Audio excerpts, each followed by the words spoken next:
Stalin in Russia, Hitler in Germany, Mao in China. Brutal dictators who deployed an army of propagandists to subjugate their people. This is the modern totalitarian expression of national genius. 1984, the masterpiece by author George Orwell, teaches the West how propaganda poses a threat to freedom. But have these lessons been forgotten? The propaganda methods described in Orwell's 1984, newspeak, is flourishing in America today. In an age of mass media and the internet, propaganda has taken on some new forms, less ominous, but arguably more effective. 5 students of propaganda revealed the fascinating history of this dark art. In There You Go Again, Orwell Comes to America. Propaganda, Then and Now. A conference at the New York Public Library held on November 7th, 2007. The name of George Orwell, as you've seen, is prominently displayed on the title of this conference, but I'd like to start with a disclaimer. This is not a symposium about George Orwell. If you'd like to study George Orwell and read about him, read his books, I recommend that you go down the hall. There are plenty of books about him. We are here because we are inspired by George Orwell and his concerns about language and the conduct of public affairs. We're here to talk about connections between words and truth, between rhetoric and reality, between propaganda and politics. And while we will look at the past quite a bit, especially in the next panel, we are mainly here because we're concerned about the present and about the future. Another disclaimer: when people think Orwell, and our psychologists today could explain this, they almost immediately think 1984. That dystopian novel is indelibly fused in people's minds with George Orwell's name. Big Brother, totalitarianism, evil empires. I'm happy to say that is not the world we pretend to live in here today. So this conference, as Paul mentioned, is about another classic Orwell piece, Politics in the English Language. Wonderful essay. It's in the book that we're publishing today. And in this, he warned that the abuse of language, imprecise, fuzzy, obtuse, untruthful rhetoric can corrode public life and endanger democracy. And we're trying to do something about that here today, because 60 years after Orwell, well into a new millennium, his concerns, unfortunately, still appear timely. Propaganda, manipulation, deception, ideological bias, call it whatever you want, all of these are alive and well here and now. Although propaganda has been with us for almost as long as politics has been with us, today it is refined, targeted, and amplified with the help of modern technology. Political experts are using new science about language, audience dynamics, about how the mind works, things we didn't know when Orwell was around, and they incorporate these into their framing of political messages. Lastly, perhaps somewhat ironically, propaganda appears to be thriving in an otherwise open society, a society that is saturated with freely flowing information and dominated by powerful media. So these will be among our themes in today's conference. It's worth noting that we gather on a somewhat symbolic date for 2 reasons. Unless you've been living on Mars or another planet, you know that we are exactly a year away from the end of what has been and what will continue to be a very, very long presidential election campaign. This is therefore probably a good time to remind everybody who's involved in that process, whether as an actor in it or somebody covering it or merely observing it and then hopefully voting in it, to keep our politicians tied to facts where possible. This conference, in a small way, is perhaps a beginning in an effort to help inoculate the public against the worst excesses of manipulation. I should note it also happens to be the 90th anniversary of the Soviet Revolution, the October Revolution, which actually happened in November, and perhaps that is also a good reminder that once propaganda becomes a habit, it is very, very, very hard to shake. The original impetus for this conference came from a group of journalism schools. This is, in fact, one of a series of efforts in which we're trying to inject truthfulness and realism into the conduct of our public affairs. The deans of 3 of these schools have been very closely involved in the planning of this day. They will be up here on the podium moderating the panels. I want to thank them in advance for all of their efforts and for any future efforts that they may have in their work training the journalists of tomorrow to cover what we may perhaps from this day forward call the Orwell beat. Linked to the conference, and I'm very proud to announce this, is also the publication today of a collection of essays titled What Orwell Didn't Know, Propaganda and the New Face of American Politics. It is being published by Public Affairs Press and was produced in record time by 19 authors, of whom I'm extremely proud. It's a wonderful anthology, and it will add further voices and dimensions to all the topics that we're discussing today. I encourage you to buy it and read it, of course. With that, I would like to now hand it over to my good friend, Orwell Schell, who recently started a think tank at the Asia Society called the Center on U.S.-China Relations, a topic on which he's one of America's leading experts. He's author of more than a dozen books on China and other topics, and he was until last summer the Dean of the Graduate School of Journalism at UC Berkeley. I now invite his panel to come up to the stage. And with that, I give you Orwell Schell. Thank you very much.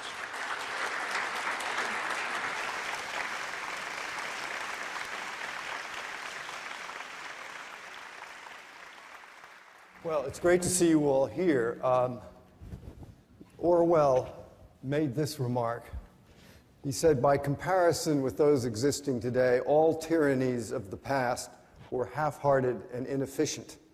That was said, of course, back in the late 40s. I think he was wrong about that.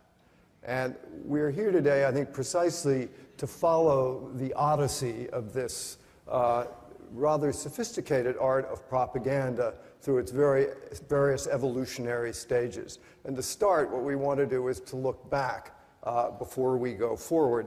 Now, I think that as we go through sort of the Christian phase, Nazis, communists, we have Russia, Poland, and China represented here.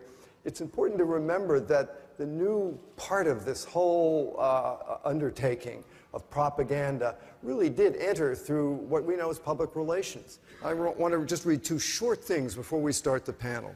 Edward Bernays, really the father of public relations, said this: if we understand mechanisms and motives of the group, if that is possible, we can control and regiment the masses according to our will without their knowing it.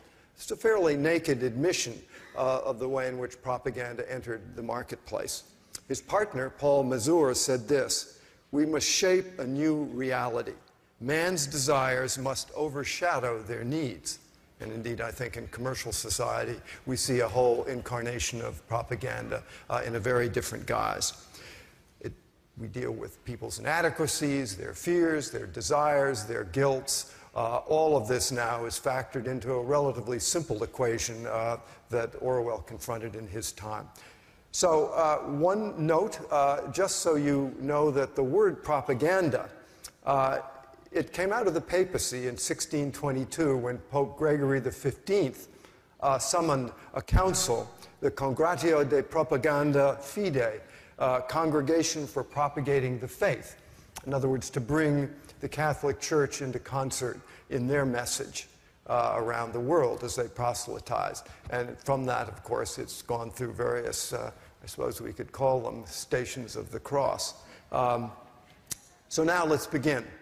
And to start, we're going to have Jack Miles speak. He's a distinguished professor at University of California, Irvine, a former MacArthur Fellow, Pulitzer Prize winner, and has written most recently a book called God, a Biography. And so watch your screens to start. We're going to have a few little graphic images for you before Jack speaks.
So Jack, on religion, politics, and art.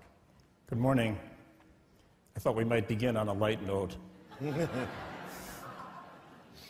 The images that you just saw and the music that accompanied them provoke questions about the current situation of various sorts. I think perhaps first and foremost, people might find themselves thinking about the power of art and music to make even violent death seem compellingly attractive and mesmerizing. What we saw also by its sheer power might remind us that the world's oldest, largest, and most successful non-governmental organizations are all religious. The roots of what we are talking about today lie in the way that these organizations have employed the means that we saw used to make these works of art.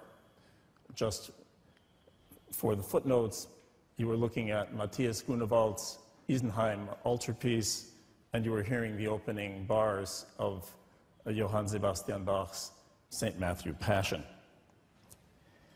The connection to Orwell might not leap immediately to mind. I've chosen to make it at one of the words that Orwell brought into the English language, and that is the word doublethink. Doublethink comes from his novel 1984, of course. And he defines it there as the power to hold two contradictory ideas simultaneously in one's mind and to believe both. The image that you saw was transparently an image of death, indeed violent death, death by torture. But to the eyes of faith, expressed partly in the words that interrupted the images, this is not just an image of life, it is an image of the promise of eternal life for all mankind.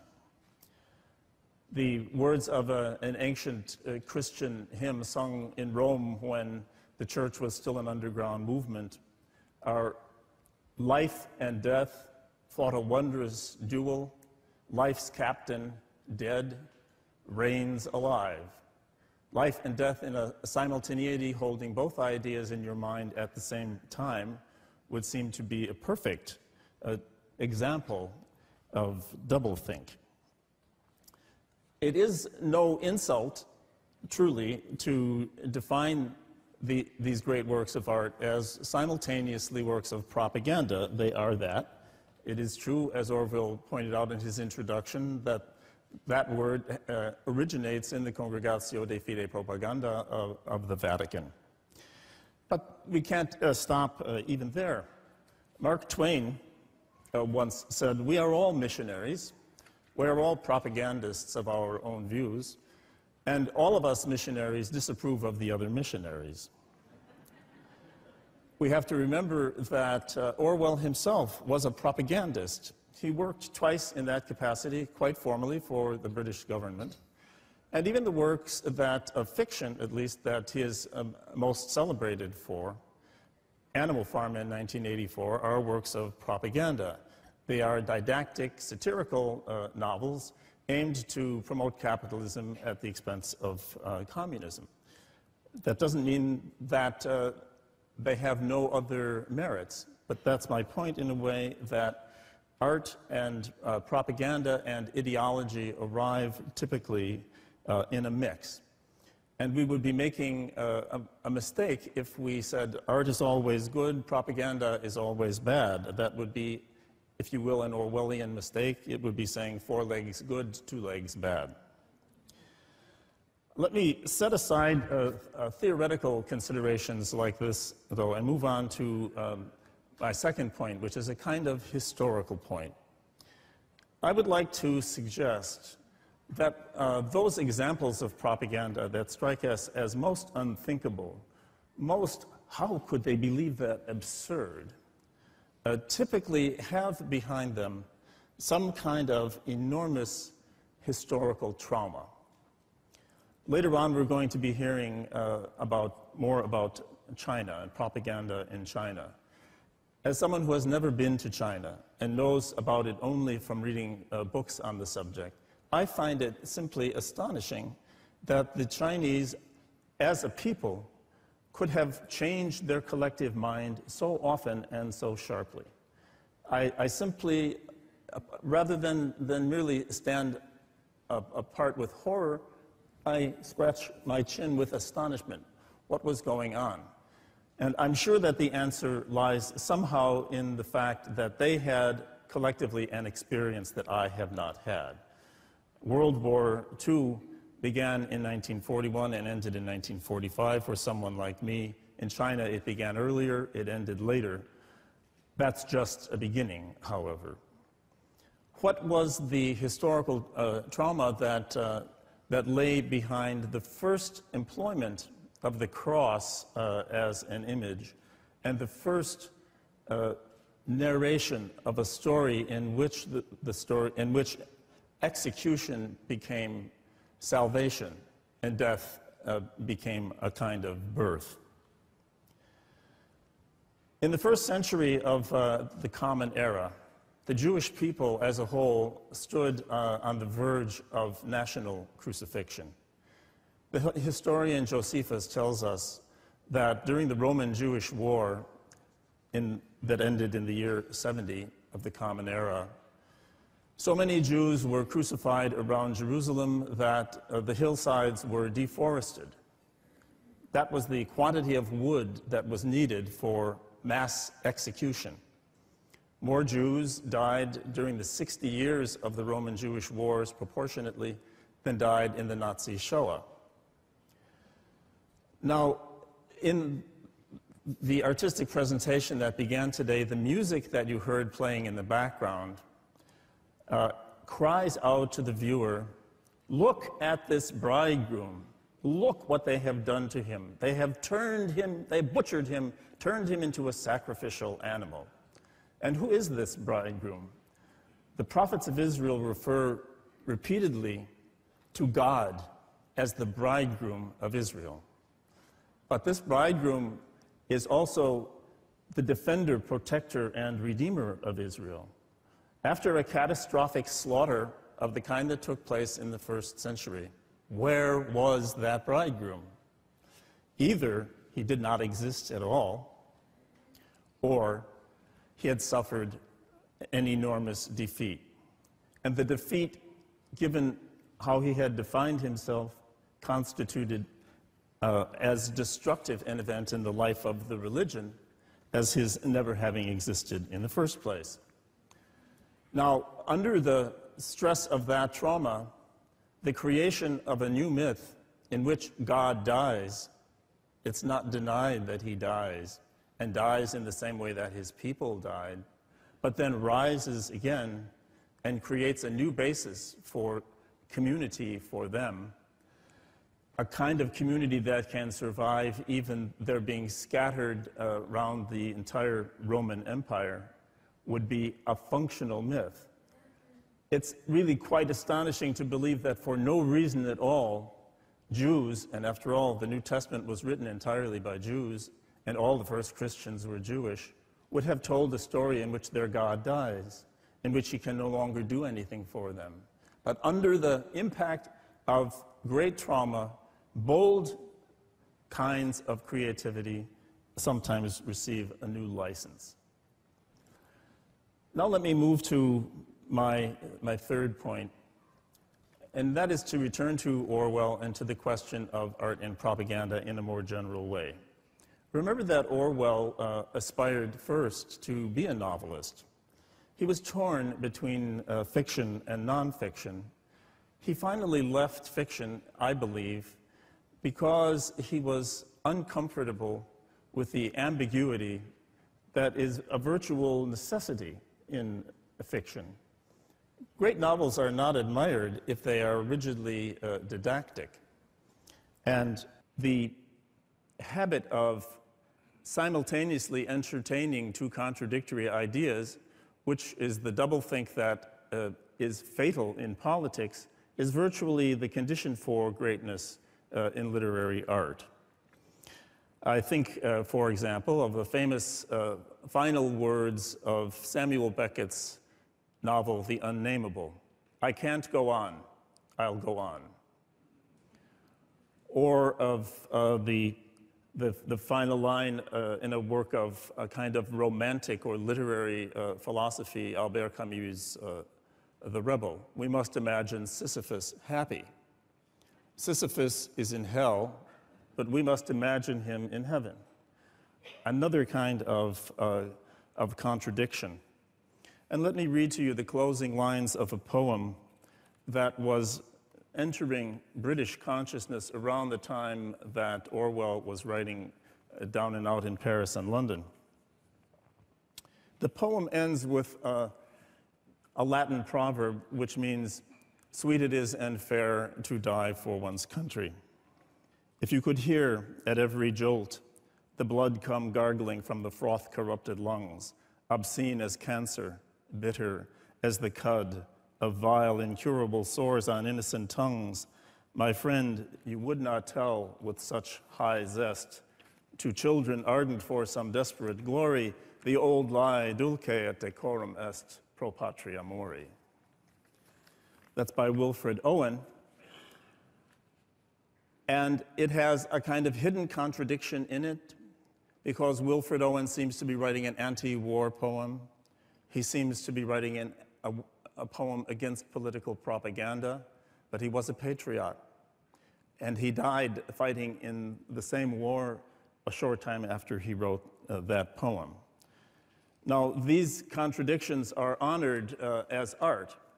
So does that mean then that there is no such thing as propaganda, that there's nothing really here to oppose? On the contrary, there very clearly is. And what I want to suggest as the moral, if you will, of my brief opening remarks here is that religion, art, and propaganda always overlap, but each of the three has its own distinct norms. And we get in trouble when we allow the norms of one to govern the activities of the other. We want, surely, a president with the capacity to entertain competing ideas, but we want him at a certain point to come down clearly for one and not attempt to hold both at the same time. We don't want to hear someday in a speech from the White House, we can't go to war with Iran, we'll go to war. That would be an inappropriate introduction of the norms of art into the activities of government. Similarly, I would say the counsel that religion ought to take itself from a triple consideration like this one is that it is at its strongest when it hews closer to the poetic than to the philosophical, much less the political. Ignatius Loyola wrote a set of rules for thinking with the church, one of which is that if the hierarchy says something is black and my eyes tell me that it's white, I'll believe the hierarchy. It's like Chico Marx, who are you going to believe, me or your own eyes? That is not poetry. Take and Eat, This Is My Body is a kind of very daring poetry written in response to a catastrophic situation. So long as these distinctions are kept in mind, I think it will be possible to employ art even in the service of activities that are not artistic and to allow propaganda its legitimate place, but nothing more. Thank you.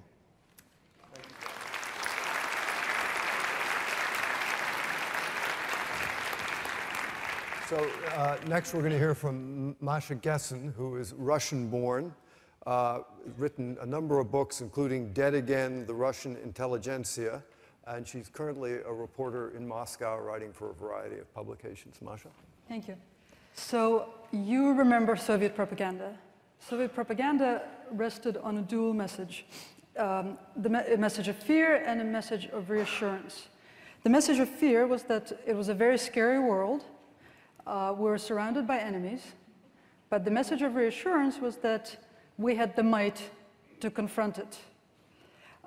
And The reassurance was offered so long as one did not relax, so long as one did one's part. This poster asks, have you filled your food supplies? Similar posters asked, have you signed up as a volunteer, etc. Soviet propaganda worked so well that it continued to work by providing comfort even after Soviet ideology ceased to exist in the 70s and 80s. And it continued to work even when the Soviet Union ceased to exist in the 90s. It never really went away. In the early 90s, I worked at a newspaper in Moscow that, in place of a style manual, circulated a sheet of a list of Soviet expressions and words that could not be used because they were so discredited. And a lot of the new mass media circulated similar crib sheets for their staff, but out in the real world, or rather on the air, the new style that they were trying to invent bumped up against Soviet movies that continued to be broadcast on Russian television, and that in that scary and alienating era provided oases of safety and a common aesthetic. In all that time, no new public language appeared. And so in '96, when Boris Yeltsin was up for re-election, his people reached for fear and anxiety, the old standbys. This is the front page of a newspaper that was circulated in 1996. The newspaper is called God Forbid. And the entire newspaper was devoted to what might happen if the communists came back to power. It detailed all the horrible things, and it worked by inspiring fear that unites people. So fear unites people, anxiety moves people to act on their emotions, which is exactly what Yeltsin's people implored people to do. This is an election poster that says, choose with your heart. That was the message, and it worked very well. Yeltsin's popularity rating recovered from the single digits to allow him to win the election. And fear and anxiety returned to reclaim their places as the main motivators in politics. Nowhere was this more noticeable in the late 1990s than in advertising. Following the '96 election, a wave of nostalgia swept through Russian advertising, kicking imported products off of store shelves and replacing them with nostalgia products. This is Doktorskaya kolbasa, the fattiest bologna known to man. This was invented in the 1930s as treatment for malnutrition that resulted, as the advertising literature of the 1930s claimed, from the after effects of civil war and Tsarist despotism. This is the logo of the meat processing plant that produced this kolbasa. And this logo was recycled in the 1990s along with an advertising slogan that pointed out that the Mikoyan meat processing plant had been a supplier to the Kremlin since 1933. This is an advertising slogan that worked in 1999. This is a box of tea that was recreated under the imaginative slogan, "The same old tea," and did very well. And this is what all that nostalgia advertising managed to obscure. By creating a new past that was free of anxiety, a past of plenty, rather than the past of poverty that we actually all had. The most ambitious brand recreation was the construction of a high-rise building that claims to be the tallest residential structure in Europe. You might think by looking at this that this was constructed in the 1930s or 40s. This is actually a 1990s building that went up in Moscow. It looks an awful lot like Stalin-era skyscrapers. Its television and radio advertising had a voiceover that mimicked Soviet newscasts and called it a special assignment building. This is a very odd expression, and it is especially odd because it originates with a phrase that was used to call the house where the Tsar's family was interned and executed in 1918. That was the last special assignment building. But still, it projected a kind of safety, and it managed to return people mentally to the era of stagnation, which was a mind-bogglingly stable era in the Soviet Union. This is the 1970s and 80s. And this is because Soviet propaganda addresses the greatest need of the anxious culture, a need for paranoid clarity an understanding of who the enemy is, and reassurance that we have the might to win. It projects the promise of making order out of chaos and collective strength out of individual fear. And the only prerequisite is that the fear has to grow with every new campaign, with every new election. The 2000 election brought Vladimir Putin to power by capitalizing on the fear caused by the deadly apartment block explosions in Moscow and the south of Russia, and by building on the mobilization for a renewed war in Chechnya. And then something that I think was inevitable happened, which is that ever greater anxiety was required, and Chechen terrorists, real or imagined, were no longer enough, even with all the atrocities that they were apparently capable of perpetrating. So a bigger, more abstract, and most important, an external threat was necessary to justify ever greater mobilization. So here we see an example of this mobilization. This is Vladimir Putin on the left, speaking to a group of Nashi activists. Nashi is a Kremlin youth group. The name translates as ours. And we have a historical photo on the right, just to remind us that the Russia and even the Soviet Union were not the only countries where this sort of propaganda was used, these sorts of images were used to counter public anxiety and fear. So what we have on the right, as you may have guessed, is actually not Soviet propaganda. This is Nazi photos. And on the left, we have Nashi, the Kremlin youth movement. These are all photos from the 30s. They were used for the same purposes and historically were as successful. So now we're left with two questions. First, who is the enemy that, the great big enemy that inspires such fear and requires such mobilization? This is a Nashi march in Moscow in 2006. This is a Nazi march. So this is the answer. This is the great big enemy that inspires such great fear. This is one of a series of 2003 posters that actually preceded the war in Iraq, remarkably. So the second question is, and I think this is part of the answer, why should America care in 2007 that Russia is dusting off the rusted tools of a failed empire? And the answer is because propaganda works. It works especially well in a closed system, a system where the rulers are reading their own newspapers and watching their own television. They're the ones with whom this fear originates, and they're the ones on whom the resulting response works best.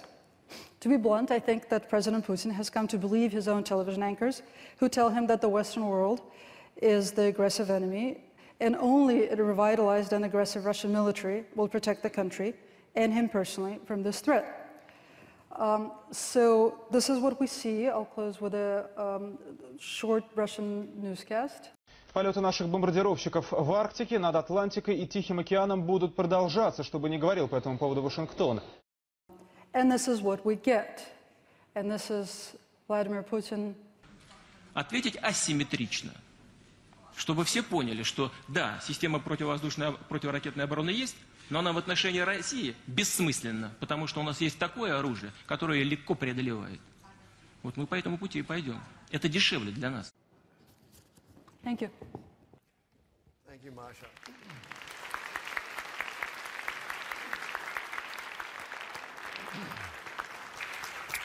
Well, now we turn to China, and before saying a few words, watch the screen.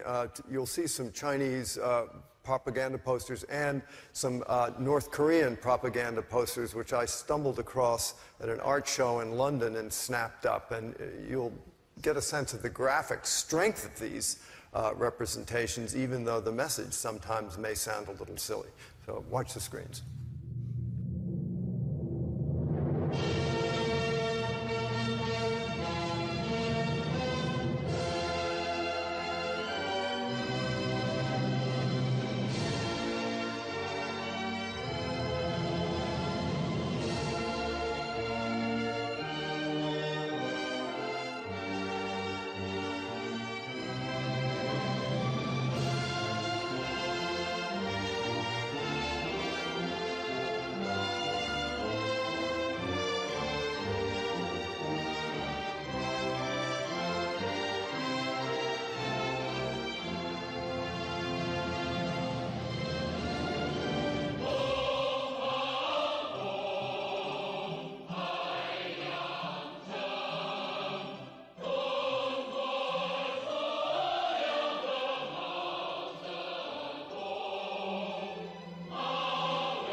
Well, that was, of course, The East is Red, the anthem of the Cultural Revolution, which is a great, heroic song, and I think undeniably, you will have to admit, it has a certain power. So the question is this, what did China add to the propaganda, to the evolution of propaganda? It's a very interesting question because at each evolutionary stage in each country, something was added to this art, this dark art that Orwell tried to describe in the late 40s. Orwell said this. He imagined, rather quaintly, that totalitarians were all powerful, but he said they can't get inside you. And then he said this. They lay bare everything that you had done or said or thought, but the inner heart, whose workings were mysterious, even to yourself, remained impregnable. Now that may strike us as an incredibly naive and quaint notion, particularly for someone such as myself or any Chinese who lived through the Chinese Communist Revolution, because indeed, I think what the contribution of Chinese propaganda was that it did penetrate the fortress of the individual. It did get inside you. And I want to quickly describe a little bit about that process because it was an extraordinary convergence of things that brought that happenstance about. And in many ways, it was unintended. And in many ways, a most unlikely thing for a society that was very much focused on the outside, rearranging the furniture of society to make a revolution. But actually, they succeeded in rearranging the furniture of people's minds, ergo, brainwashing. Now, what happened was that Marxism, Leninism, as you know, venerating hierarchy, orthodoxy, obedience, loyalty, integration into society, converged in a very interesting way with traditional Chinese Confucian culture. And this is what the Daxue, one of the 4 great books of the Confucian canon, had to say about a very interesting Chinese notion which the Chinese communists managed to borrow. This is the idea of self-cultivation. There was an understanding in traditional Confucian culture that if you were to become what they called a junzi, a gentleman, or an enlightened person, you had to cultivate yourself. And the analog to that was that most problems in the world grow out of a lack of self-cultivation. And the corollary is that you could correct what was going on in the world if you corrected yourself. So here's what the Daxue said. From the Son of Heaven, that's the emperor, on down to the common people, all must regard the cultivation of personal life as the root or foundation.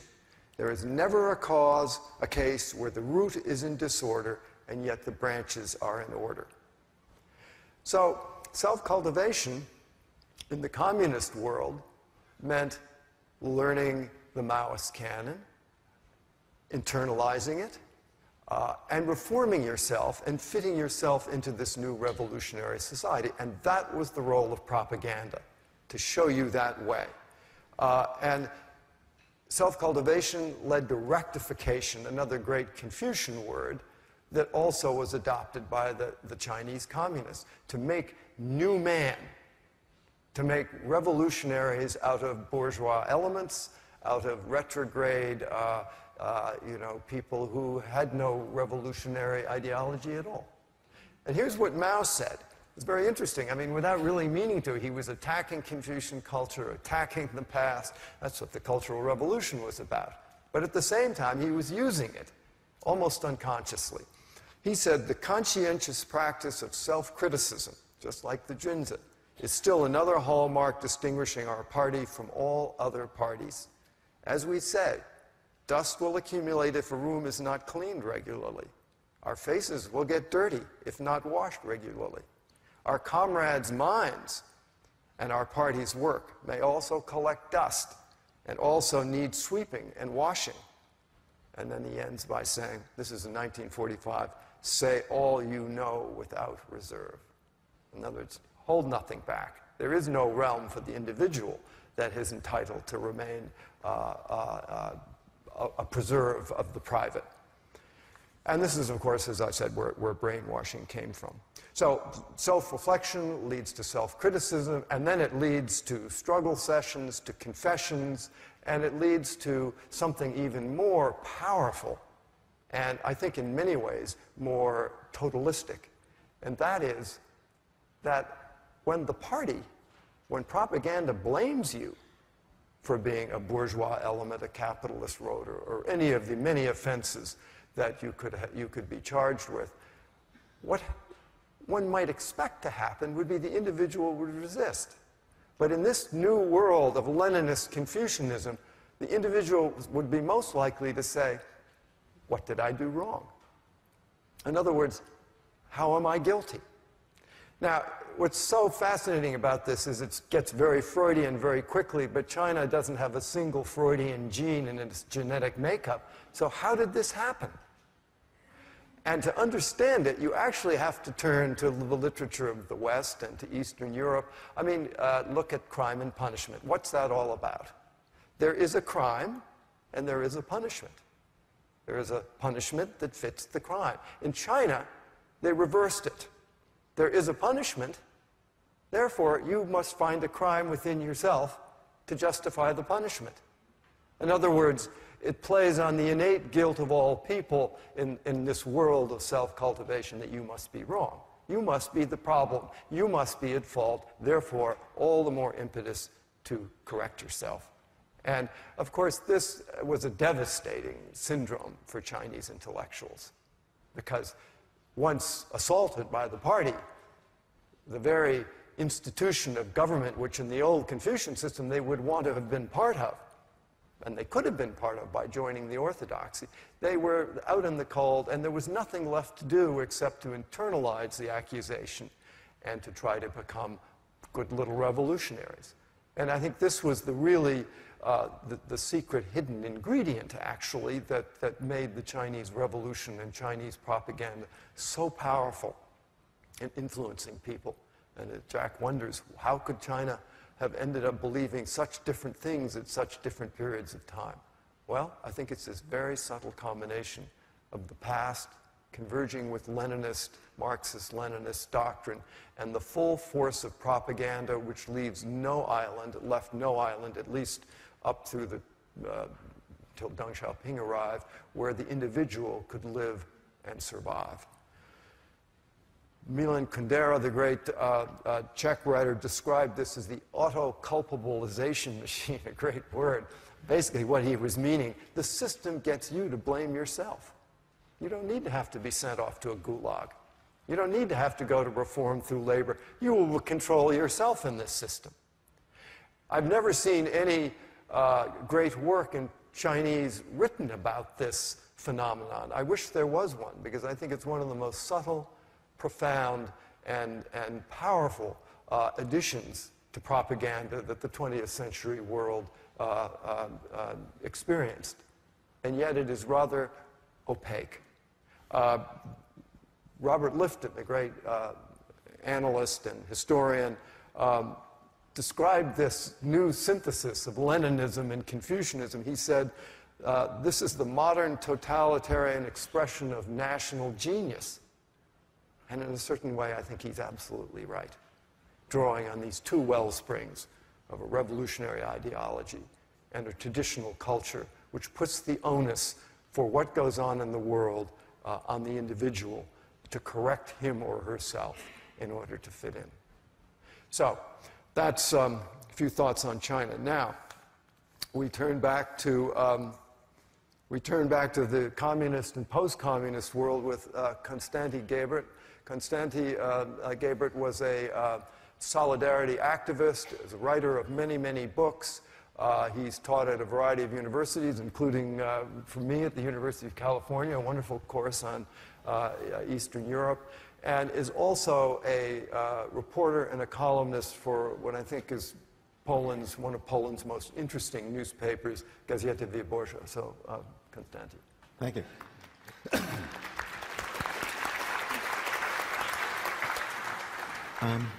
We used to think that propaganda is what the bad guys do.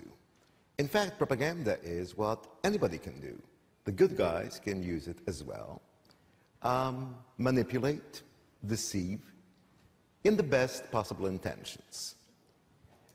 In Poland in '81, the communist military staged a coup against the trade union movement Solidarność. This is a snapshot, famous snapshot, taken by the photographer Chris Niedenthal on the first day of the coup in downtown Warsaw. It shows a military armed personal carrier and a military patrol stationed in front of a cinema. The cinema is called Moscow. That was the name of the cinema. The banner gives the title of the film that was playing there the day before. It is Apocalypse Now. And what the photographer did not know was that the cinema was used as a detention center. Behind those walls, there were several hundred people arrested, then interned, some of them my friends. This is probably as clear as it gets, as black and white as it gets. And in fact, the government's propaganda was not exactly an example of subtlety. The caption on this poster says, "From the dark Middle Ages, a crusade against Poland." You see a medieval Teutonic knight, then the former Chancellor of Germany, Konrad Adenauer, in a Teutonic knight's mantle, and of course Ronald Reagan in a cowboy movie. This is the enemy. The foreigner is the enemy. We, the Polish military, are defending the country against this. Although at that time we refused to believe this, this did have a certain appeal. The country was divided about the coup. What, however, the authors of this poster failed to appreciate was that the Middle Ages were quite some time ago, Adenauer was dead, and the public liked cowboy movies. Against this propaganda, we resorted to our own. This is a demonstration on Constitution Day, with solidarity leaflets flying above the crowd. Everything we managed to print, to publish, was immediately grabbed out by a public thirsty for what they believed was non-propaganda, but in fact, truth itself. At the same time, we organized a very successful campaign for the public to boycott government propaganda. Government newspapers were not supposed to be bought on a certain day of the week. More importantly, people were instructed to boycott the main edition of state TV news at 7:30. This was a very safe and at the same time very spectacular form of political demonstration. People were invited to take walks at 7:30, and in fact, 7:30, the streets were full of people. In one town, in southeastern Poland, town of Świdnik, somebody had the brilliant idea of telling people to take their TV sets with them on baby carriages and stroll them on the streets. The government reacted to this beautifully. It clamped down a curfew at 7. But whereas leaflets and then very quickly underground publications, this happens to be the one I published, became immensely popular and widely available. The government estimated at that time that some 4 million Poles in a nation of 36 million have regular access to underground publications. We operated outside of any control. The assumption was that we were telling the truth, they are lying. Or as a friend of mine said, if in December we write that it's plus 25 centigrade, people will go out on the streets in swimming trunks. Now this is an extremely dangerous power to have. Early in the period of martial law, different social milieux started drafting lists of collaborators, traitors, people who supported the military government and should have supported the opposition. Those lists were broadcast and published in the underground media.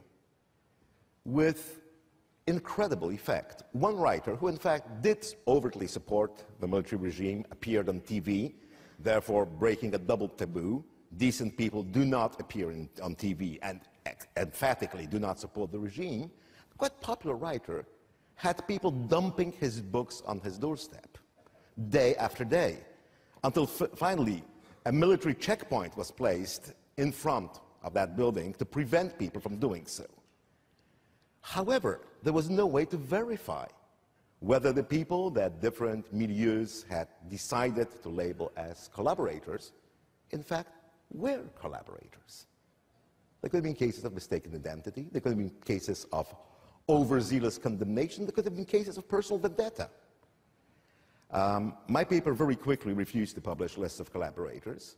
Other papers continued, and obviously there were cases of extreme injustice done. However, the injustice seemed to pale in the face of this.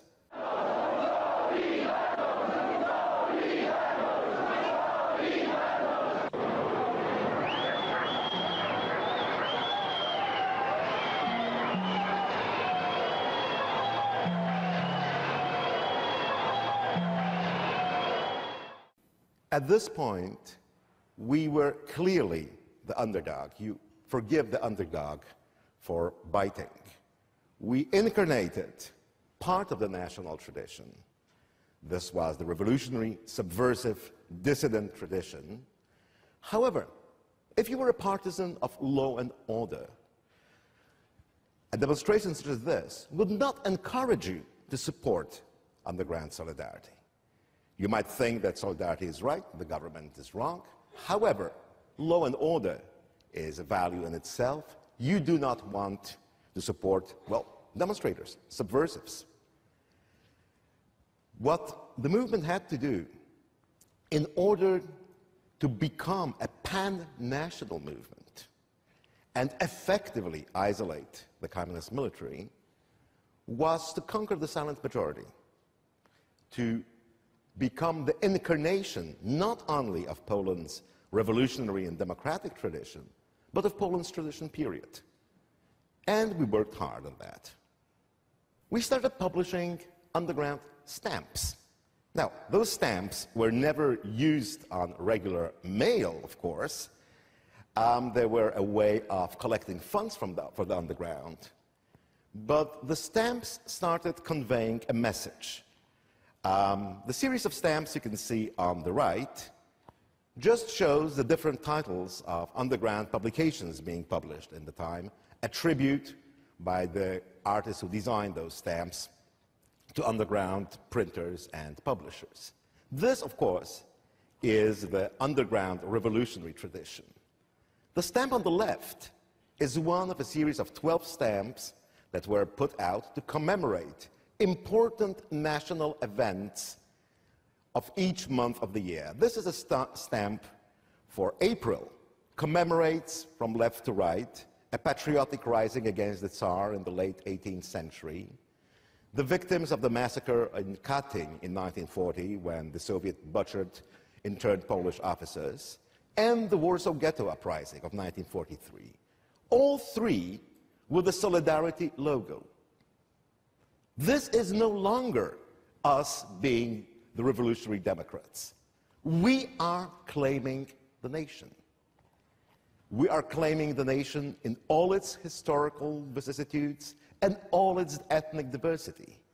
And if we are the nation, we the people, then they are Moscow's baggage. They no longer have any legitimate claim to anything at all.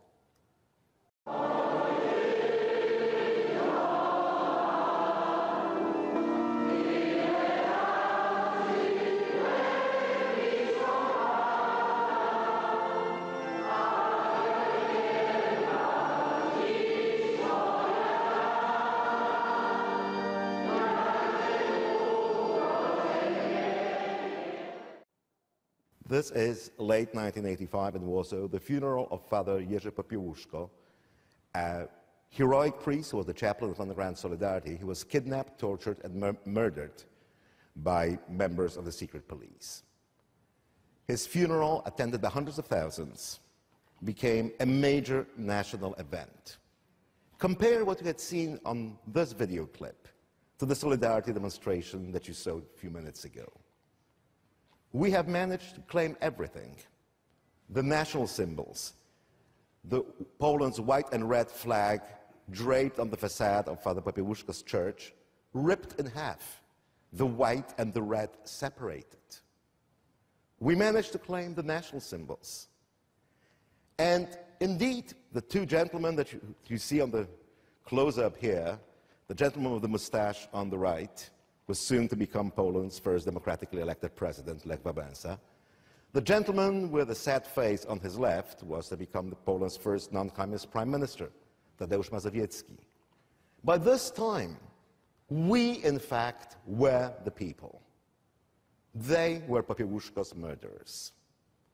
We are the people. We are, in fact, the state. An underground state, to be sure, but the state nonetheless. One of the things the state does is it issues money. In the top left-hand corner, you see a 10 zloty note, regular currency, stamped by somebody with a stenciled portrait of Lech Wałęsa, the intern Solidarity leader. But why not publish money of our own? The note in the middle is a spoof on national currency, and it shows military ruler General Wojciech Jaruzelski in a Himmler-like uniform. The note is made out in 30 pieces of silver, Judas' salary. But why concern ourselves with them at all? The note at the bottom is a 10 zloty note carrying the portrait of Adam Michnik, interned Solidarity activist, advisor, leading intellectual. These were small symbolic gestures, but all of them led in the same direction. We are the people, we are the state, we are the nation. And when eventually the communist regime was forced to negotiate, to compromise, and to allow semi-democratic elections in which we were to be roundly trounced, we put one final accent of our own. Remember the Ronald Reagan poster that started this show? This is the poster we put up for election day. High noon, June 4th, 1989. Note that Gary Cooper doesn't have a gun, he has a ballot. We won. Although only 64% of Poland's population bothered to vote on that day. A stunning development. This was, after all, what generations of Poles had fought for. An election, if not entirely free and fair, anyway, a vast improvement over what the communist regime had to offer. A symbolic vindication of the struggle. Ah, yes, but if somebody is excluded from the nation, is considered Moscow's baggage, why should they vote? Why should they bother at all? We were, of course, fooling ourselves. The communists, unfortunately, were not just Moscow's baggage. They began with this, but after 40 years, they had become part of Poland's public opinion, of Poland's civil society. We had told them to get lost. They got lost. It took years to find ways to reintegrate that part of the country who didn't see Gary Cooper and High Noon as their defender, but as a threat, to reintegrate the democratic Poland that we were building. But possibly more importantly and more dangerously, if we are the people, we are the nation, we are the state, this leaves precious little room for democratic compromise. We triumphed against all odds because we had created, developed, and successfully implemented a strategy which identified the one overriding political goal: throw the communists out. This was something everybody, left to right, Catholic to Jewish, religious to atheist, professor to worker, could agree on. And then we paid the price of our triumph. Because if politics is about identifying the overriding goal and implementing it, this means that in a political controversy in a democracy, One side is right and the other side is wrong. This leaves no space for horse trading, rotten compromises, backroom deals, the very stuff of democracy. To this very day, each Polish election, and we have an extremely well-functioning democracy, each Polish election is about the apocalypse. Each party claims to represent the overriding national interest. By implication, everybody else is at best stupidly mistaken, at worst a traitor to the cause. Today, everybody claims Gary Cooper on their banners. Each election, each political confrontation is in fact a shootout at OK Corral. This is the price to pay for a successful victory preceded by a successful propaganda campaign in which we had managed to fool ourselves that we, Solidarity, are the people. And we had indoctrinated ourselves into believing that politics is about identifying the overriding goal. A propaganda that leaves no room for dissent, compromise, horse trading is effective. It's always dangerous, even if the good guys do it. Thank you, Konstantin.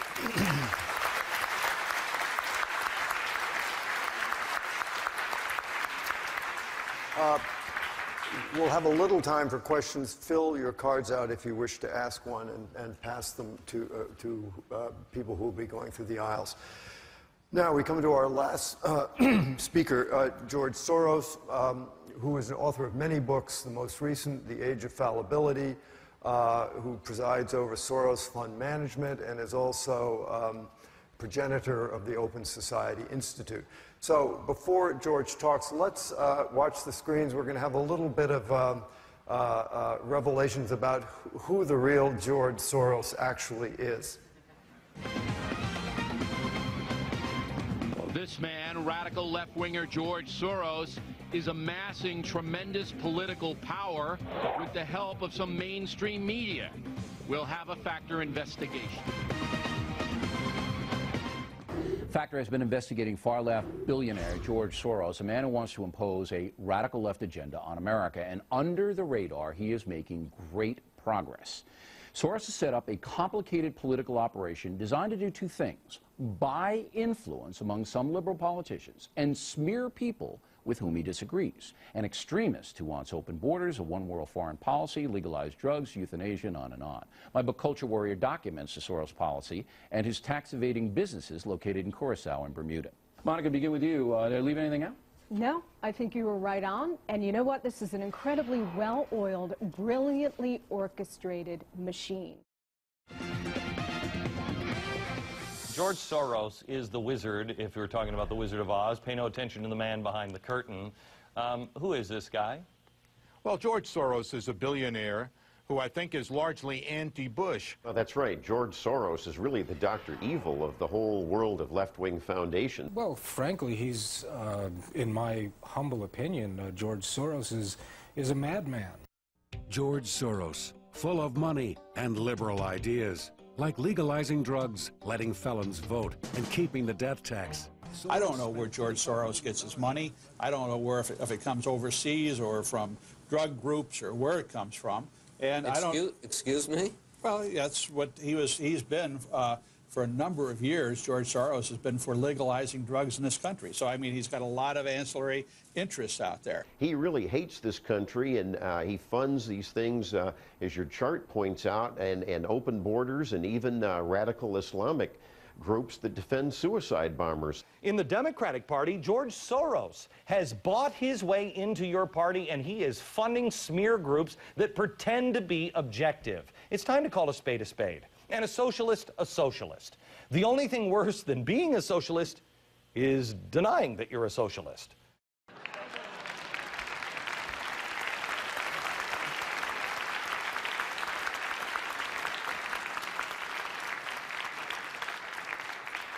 Well, now we come to present-day America and the war on terror.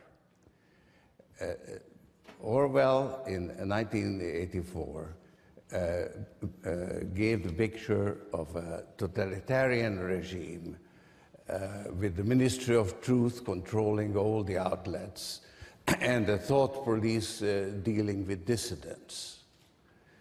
Obviously, America today is not a country like that.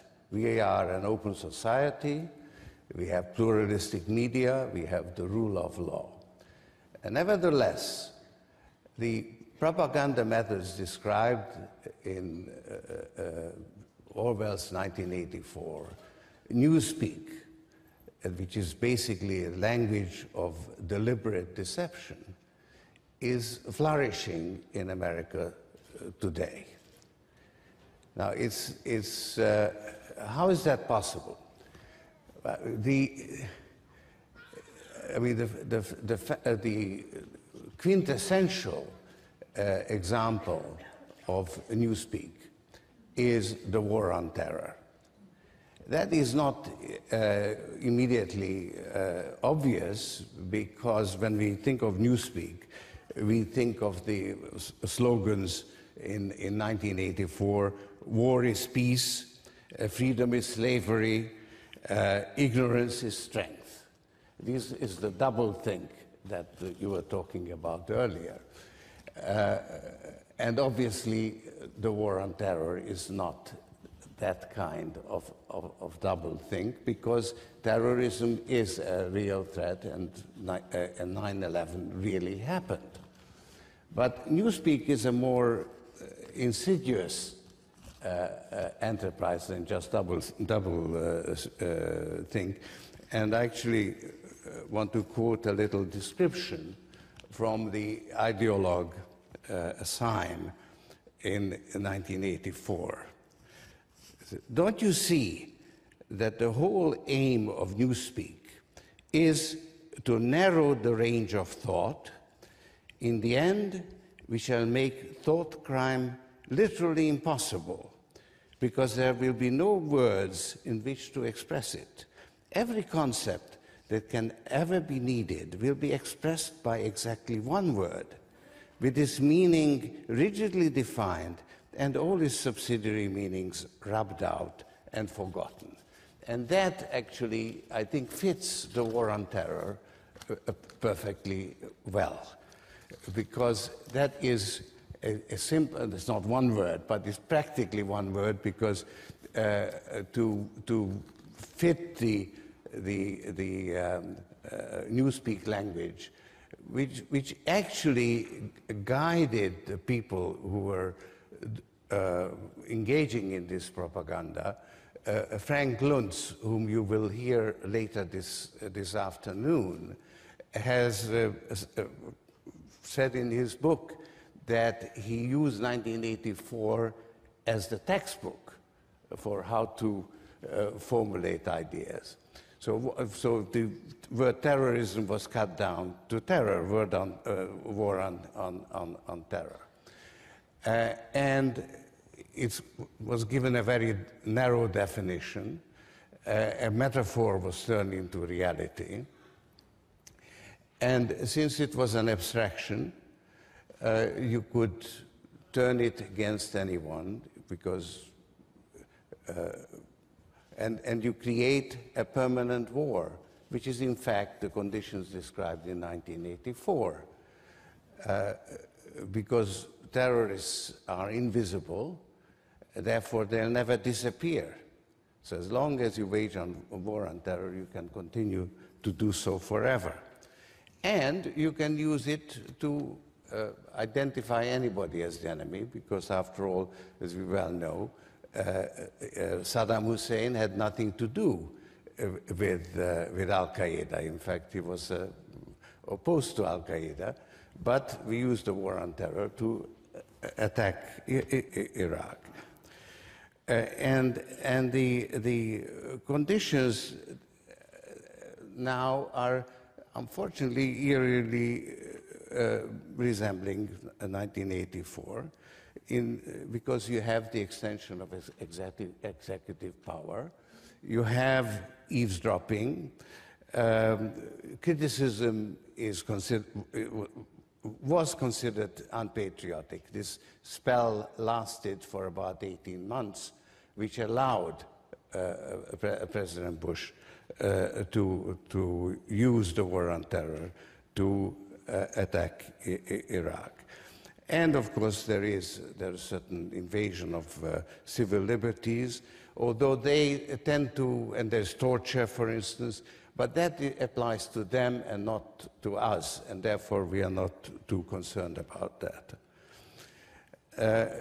So here is the quintessential example of the war on terror. And I was terribly concerned about this because I have lived through Nazi and communist propaganda. And when I heard President Bush say that those who don't support my policies are supporting the terrorists, that's when the alarm bells went off. And I actually said so. And that was then misinterpreted, and I was attacked. Soros calls Bush a Nazi. And that actually is one of the examples of newspeak, of the techniques used to distort reality. I was arguing that the country has fallen into the hands of extremists, and you turn that around. It's called, I call it transference. I was then painted, as you could see, as the extremist. That's one of the most successful techniques of newspeak. So how is that possible? I mean, it really puzzles, I think it ought to puzzle all of us. How come that we don't have the kind of resistance to this kind of propaganda as we have just heard from Constance Geppert? I tried to answer it, and I know it's not a complete answer, but here are some of the elements. One is that the techniques of deception have been really perfected since 1984. It's partly the advertising industry that has really sort of, it's a commercial use, which then was eventually transferred to politics. And actually, the art of deception has become a science. Because there is cognitive science now, which has some very interesting findings about how the human mind works. And these findings actually justify or give a scientific basis for techniques that were sort of developed more as an art. The two key findings of cognitive science is first that there is that reason and emotion are intricately interconnected. That in fact there is no reason without emotion, and you can actually overcome reason by appealing to the emotions. And there you have, of course, the television, which appeals to the emotions much more directly than the linear written word. So the appeal to emotions is easier than it used to be. Then the other major finding is that actually most of the thought processes are not conscious. That we receive information, millions of bits of information, but only a very few of them can enter into consciousness. And we process that information without ever being conscious of it. And it's by working at this peripheral level that people's emotions can be very easily influenced. It's sort of, when it's sharp vision, central vision, then that enters into consciousness. But what is at the periphery actually doesn't, and yet you process it in some way. So using those two techniques has been very powerful, and if it doesn't enter consciousness, it's very difficult to maintain a critical attitude. Another element, I think, is that because of this industry of communications industry, we have become very used to prepackaged thought. And so we actually use only information that is prepackaged for us. And when it has been used in politics, there is now really a packaging industry,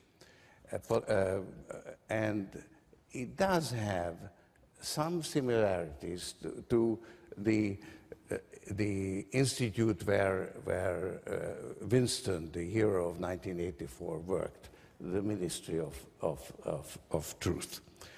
And while you have pluralistic media, you have a parallel method of propaganda which parades as pluralistic media. The Fox News is a prime example of that. And because it parades as mainstream media, it's accepted by the mainstream media. And then deliberate untruths are accepted as one of the pieces of information that you have to consider. So you have Fox News that is fair and balanced, and that, of course, is newspeak. But then you have the mainstream media that tries to be fair and balanced, and therefore information coming from newspeak sources is accepted as one of the ideas that have to be presented. And you have a number of institutes that deliberately manufacture such information. I want to mention in connection with global warming, you had a number of institutes supported by ExxonMobil. And while scientific opinion is now 99% recognizing that global warming is man-made, public opinion or public information in the media is still, until quite recently, was 50-50. And that showed the influence of these institutes.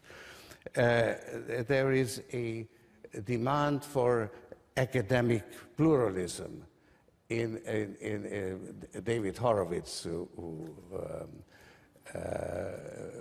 is the champion of this, that demands equal time in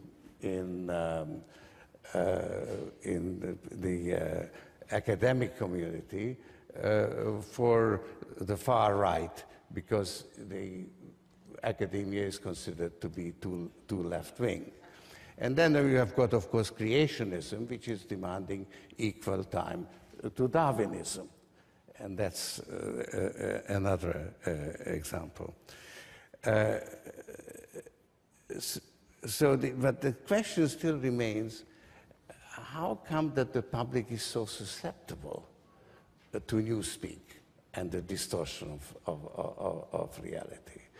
And there, I think one has to question the prevailing value system in America, because we are very pragmatic and results-oriented, and we don't really care how the results are achieved.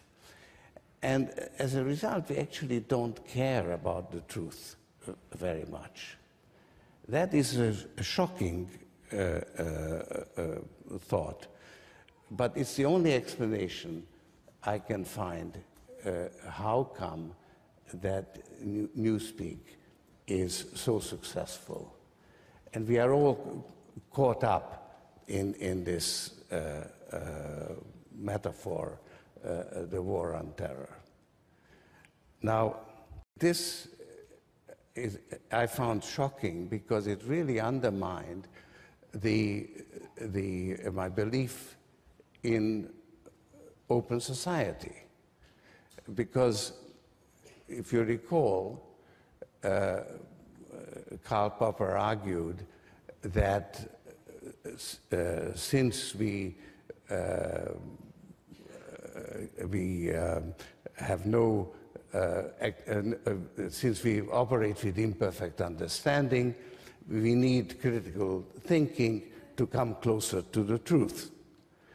And therefore, we need critical thought, free discussion, freedom of thought, and so on.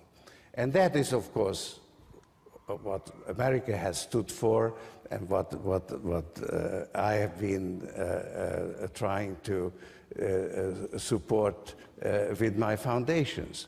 And so there is a problem here if political debate is actually not concerned with the truth.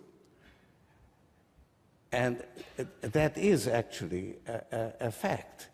And Karl Rove and Frank Luntz discovered the truth that escaped people like Karl Popper, who was genuinely devoted to the pursuit of truth.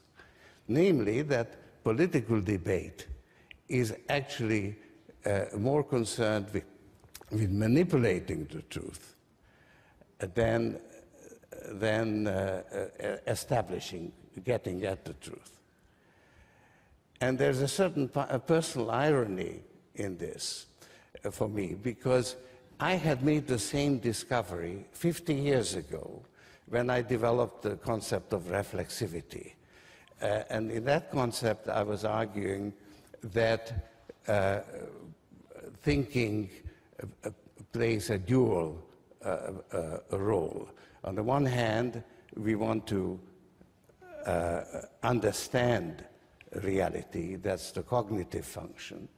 And on the other hand, we also want to change reality to our benefit, and I call that the participating function. And I use this two-way feedback mechanism of reflexivity to very good effect in the financial markets, because I realized that, in fact, you can manipulate reality by manipulating people's perception of reality. But the implications of this actually escaped me for 50 years. And the reason is that we are all sort of deeply grounded in a certain way of looking at the world, which I call the Enlightenment way of looking at the world, which basically recognizes that there is a reality, that we need to understand it, and seeks to get there through reason, rational thought. And that's the basis of scientific method, and it is in fact at the core of our civilization. I was still concerned with how do we overcome the problem that you can manipulate reality, let's say in the financial markets. And I didn't realize that in politics, actually manipulating reality can in fact take precedence over understanding reality. So this has really forced me to rethink the concept of open society, not to abandon it.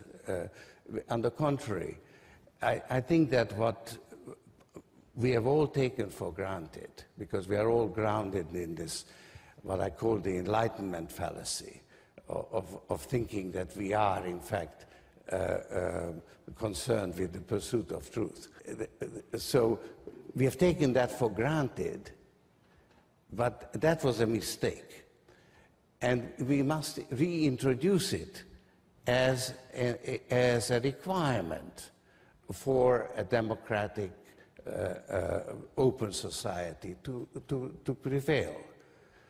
So it's not enough to have a critical thinking and a pluralistic media. We must also be really concerned with the pursuit of truth. Now, why should we be concerned? And here, I think the war on terror gives you the perfect reason for doing so. Because it was the most successful piece of manipulation. President Bush got overwhelming public support. And he could do what he wanted. He wanted to invade Iraq, he could do it. And yet, the results are diametrically opposed to what he himself was seeking to achieve, and what America, what is good for America, because our power and influence in the world declined in a precipitous way. When President Bush declared the Bush Doctrine, which said that we must be able to maintain and project overwhelming force in any part of the world, and we have the right to preemptive action. At that time, we could, in fact, project overwhelming force. We were the dominant superpower in the world. Today, that has already diminished. There was no countervailing force at that time that could possibly interfere with our supremacy, except our own actions that could destroy us. So, and that is in fact what the manipulation of truth has produced. And therefore, we must reassert the importance of truth, because otherwise our actions will have unintended consequences, and we will get into a great deal of trouble, which the present time we are in. So this is a moment, I think, that we need to learn something from the terrible mistake that we've been made to participate in with the war on terror and invasion of Iraq, and reassert the importance of understanding reality in preference to manipulating it.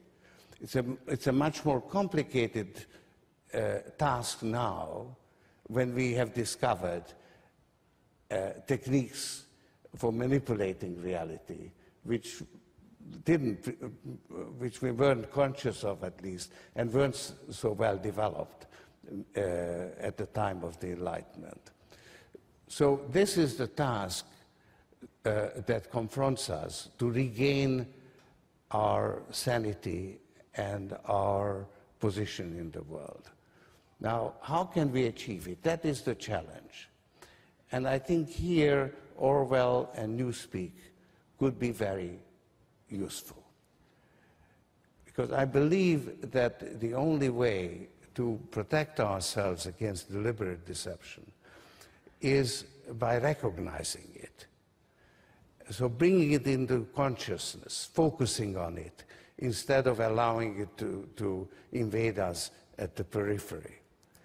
And naming it, calling it its name, newspeak.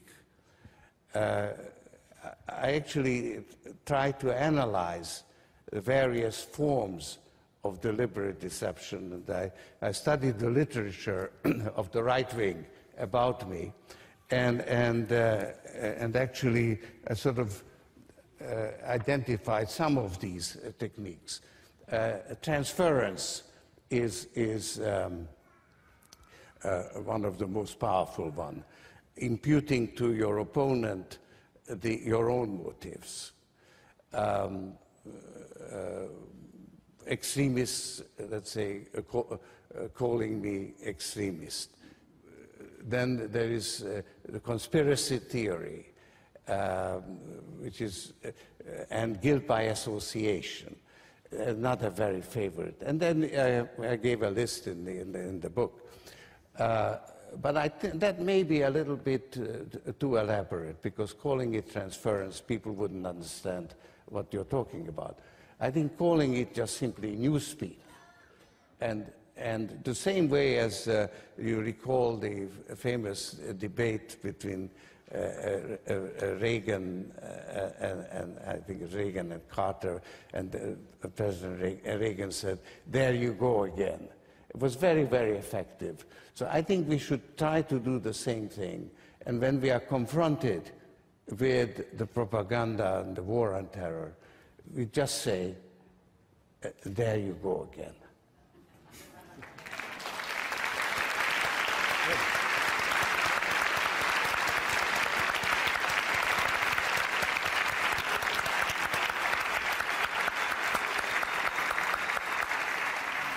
Now, I think we'll maybe run over 10 minutes just to answer some questions from you. But before that, let me ask one quick question, and please give a one or two word answer. I want to ask each of you where you think the tradition of propaganda is most vibrant and alive today. I would say it's most alive in presidential campaigning, where the candidates find themselves forced to eliminate all complexity from their answers to any question, knowing that if they do, one side or another of what they say will be exaggerated by their opponent. This is how complexity is kept out of discussion when it is complexity that we need. Masha, short answer. I would agree, and I would point to the United States, because actually, interestingly, in Russia, the government has been so successful at shutting down public debate that we can see a lot of the ideas that perhaps originate there show up here and be taken to greater heights. Constantine? Oh, it's alive and well everywhere where power is at stake. The more power is at stake, the more propaganda is going to be used. So if you have regimes in which a change of government means a radical change of personnel, do expect a lot of propaganda. George? I think that the war on terror is an extremely powerful metaphor, a false metaphor. It's a false metaphor, but even if you explain it and people understand it, they say, well, but how else do you talk about it? What other frame can you propose? And it's extremely difficult to provide an alternative to it. In fact, I spent a lot of time thinking about it, and it's after I wrote my book that the idea came up, human security. It's interestingly, if you think of, how do you deal with terrorism, and you say you want to make people safe, then it's different from the war on terror, and totally different methods are needed. So it's an extremely difficult, an extremely powerful metaphor, and even though the public has now recognized that the war the invasion of Iraq was a terrible disaster.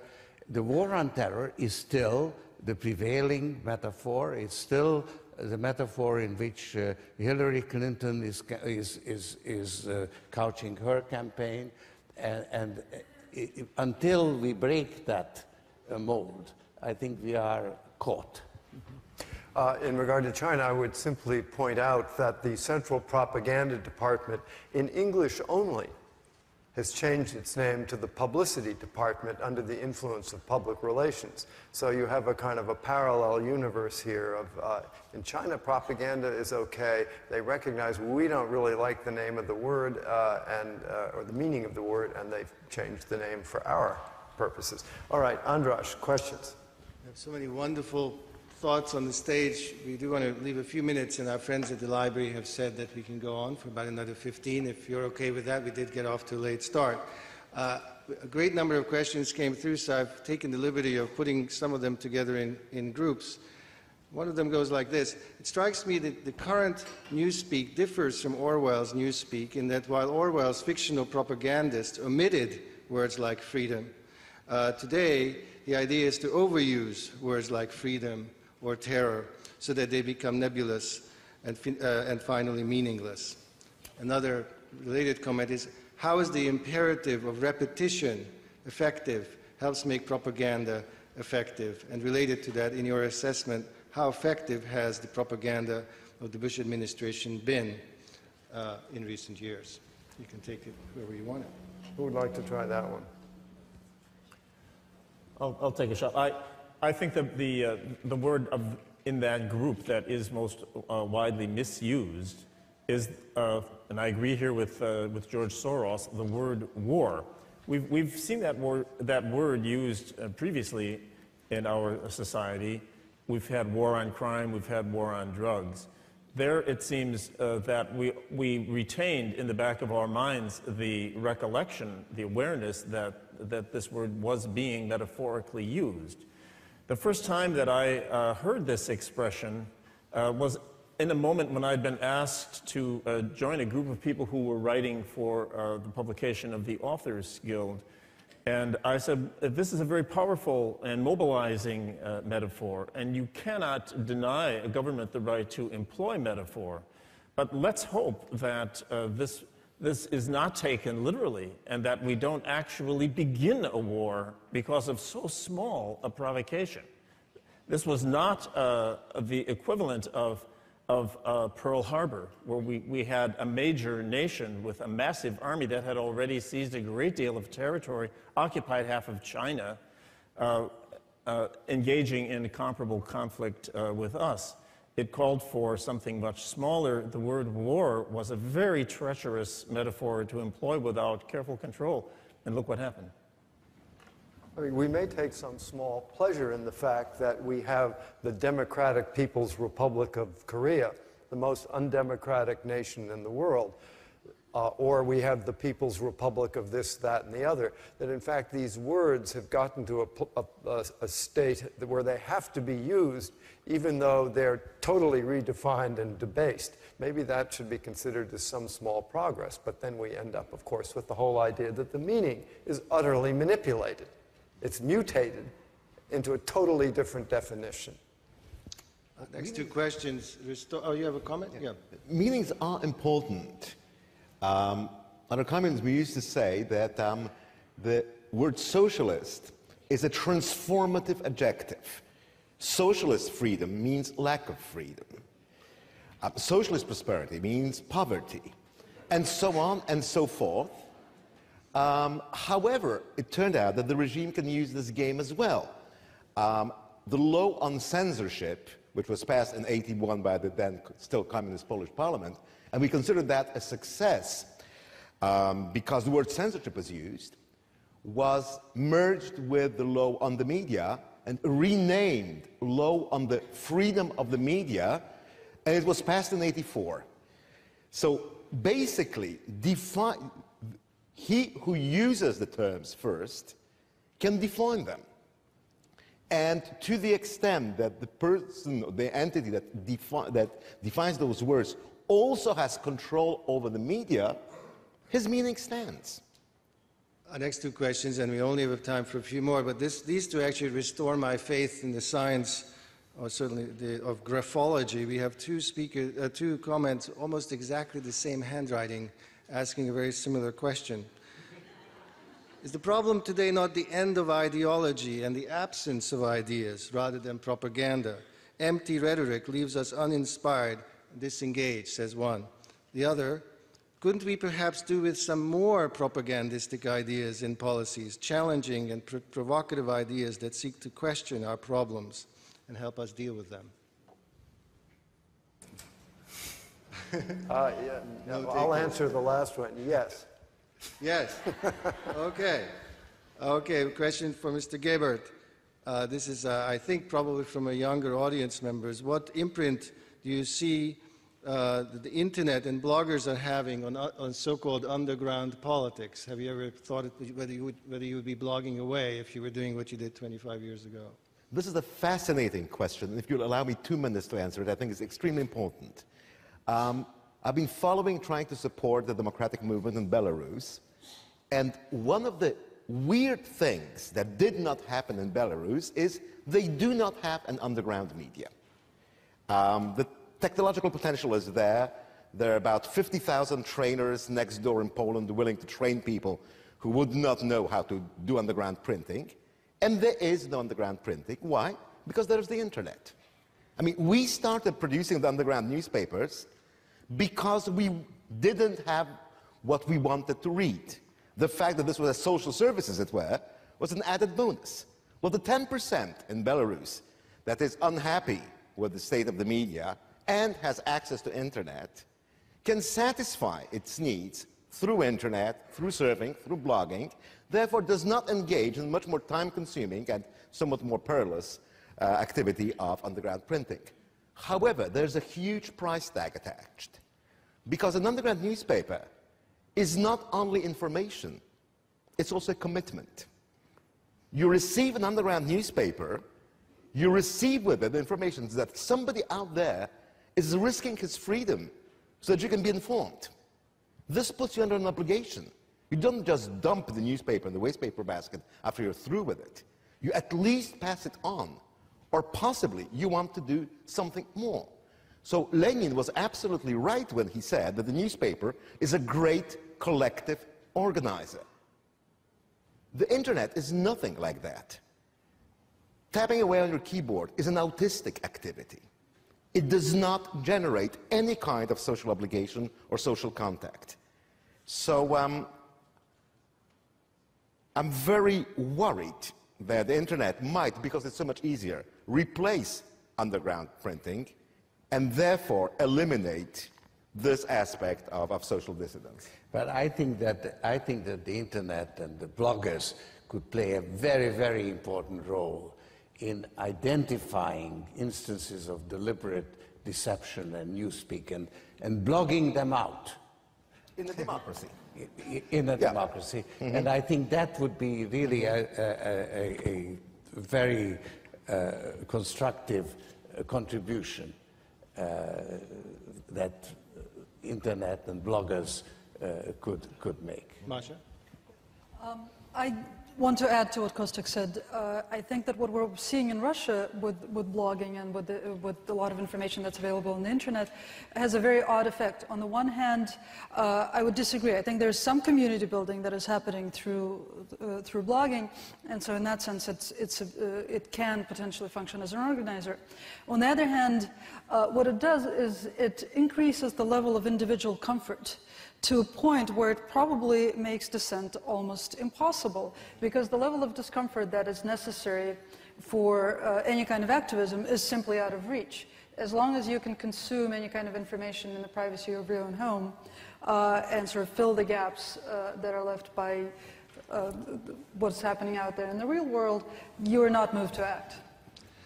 I had a very limited time. There was 3 questions which concerned, how to put it, the instrumentality or the conscious nature in which propaganda is used. So this goes primarily to Orwell and Masha and maybe to Jack. One question was, how conscious was Chairman Mao in applying this propaganda of the underlying philosophical or religious, the undertow that was being activated through his statements, perhaps also in today's Soviet Union. How consciously are these nostalgic aspects, I should say today's Russia, how consciously are these elements being used, or is this something more reflexive? I'm not sure I actually understand the question. I think I don't see an important distinction between reflexive use of this kind of nostalgia and conscious use of this kind of nostalgia. If we know that nostalgia sells, is that conscious or reflexive? Does it matter? Well, I think in China's case, and I think this is true perhaps in any society that has an authoritarian sort of tradition, cultural tradition, political tradition, that these things sort of happen almost spontaneously. It's amazing to me that they've received so little analysis, because I do think what Orwell saw was only the thin surface on the top, and there was a much deeper, more complex whole set of dynamics going on underneath in the most effective socialist societies and authoritarian societies that depended on propaganda. Jack?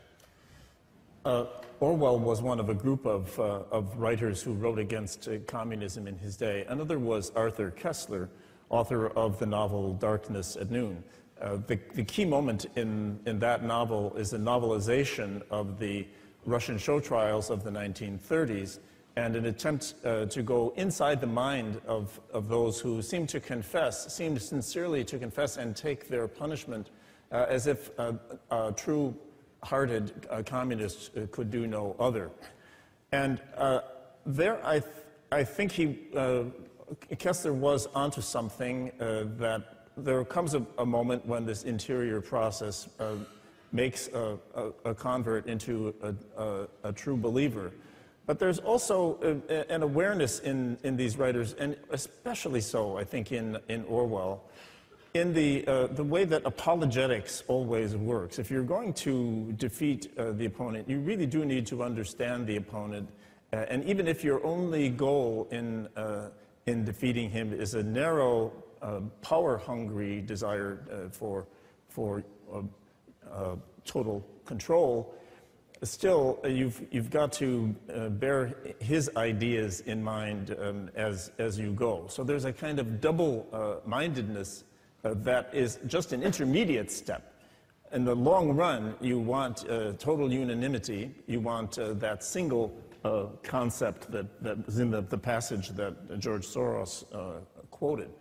But I think there's more self-consciousness and subtlety about it in certain key practitioners than my colleagues just said. Will you allow one last question? This goes to George Soros. There were so many versions of this question, I have to ask it. I will condense about 5, and these are the following. 1, are strategies of propaganda used in impacting financial markets? It's a little bit off our subject, but I think a lot of people are curious about your answer. And secondly, how will these conclusions that you've reached change the way in which you wish to fight for an open society? Yeah, I think that we really have to reconsider open society the way I said, that we really have to reconfirm our commitment to the pursuit of truth, better understanding of reality, and also that we can't take open society for granted. So, you know, in all our activities, we basically just took it for granted what open society stands for.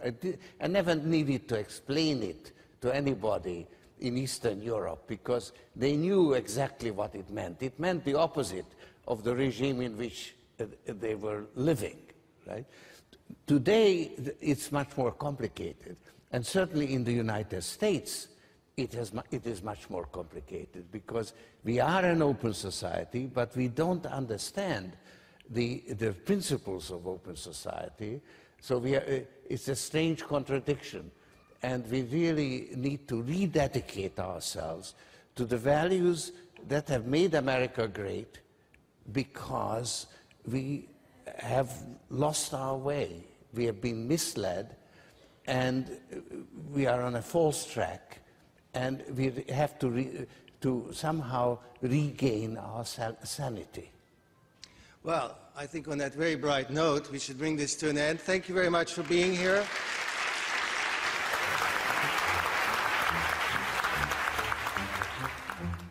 Coming up next time, the discussion continues with three masters of modern political communication. Is the age of propaganda over, or are politicians and pundits refining the techniques of manipulation? Check links listings for the broadcast of There You Go Again, Orwell Comes to America, The Science of Manipulation, a fascinating debate about the state of discourse in American politics.